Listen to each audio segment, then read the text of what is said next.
Mahigit doble ang tinaas mga kaso ng cybercrime sa Metro Manila ngayong taon. Mas high-tech, mas napapadali yung proseso. Yun nga lang, nagagamit ito sa mabuti, mas madali din nagagamit sa kasamaan. Mas madali din nagagamit sa kasamaan.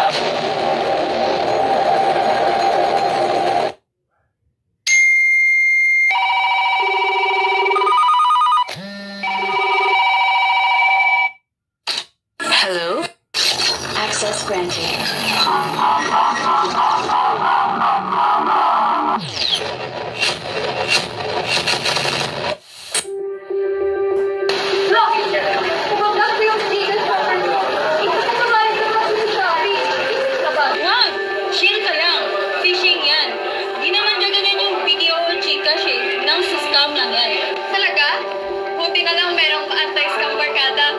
Phishing ang tawag dyan.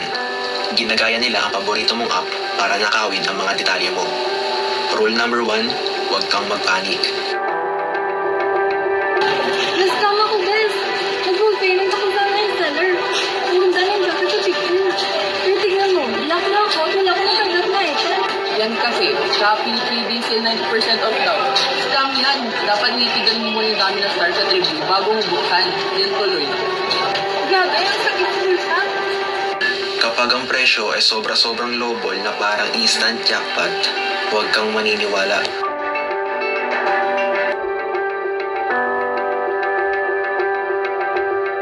Oh my gosh, guys! Sabi ko kasi ako sa magaling bang bansa. Kailangan nyo naman pera kasi mas mandun siya. Hala, Jaren, hindi mo pa namin meet in person? Romance scam yan. Baka picture lang ng iba yung gamit niya. Bakit naman? Mahal din naman ako eh. Huwag na huwag ka talagang maniniwala sa ganyan. Ano ba talaga yan? Minsan, million na ang kuha talaga sa kanila. Laging tandaan, pera mo, pinaghirapan mo. Huwag basta-basta ibibigay sa hindi mo kakilala. Okay, mga Pinoy. Hindi lang sapat na alam mo yung scam. Dapat alam mo rin kung paano lumaban. Ito yung 5 cyber defense tips. Tip number 1, huwag ibigay ang OTP. Ang password mo, parang ATM pin mo. Hindi yan hihingin ng bangko o GCash. Tip number 2, suriin ang spelling. Kung may maling logo o generic ang link or email, delete agad. Pega yan. Tip number 3, gamitin ang two-factor authenticator. I-activate ito sa lahat ng apps. Double lock ang seguridad. Tip number 4. Iwasan ang rush decision at tumawag sa kaibigan o sa official hotline bago mag-click o magpadala. Tip number 5, i-report agad. I-report agad sa platform as a PNP Cybercrime Unit.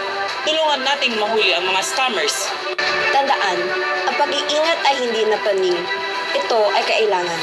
Sa online world, ikaw ang bida sa sarili mong proteksyon. Maging mapanuri.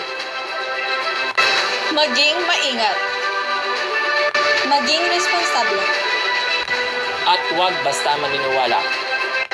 Lalo na kung too good to be true. Isang maling click, pwedeng magdulot ng malaking problema. Ingat, mga Filipino digital citizens. Share this video to spread awareness.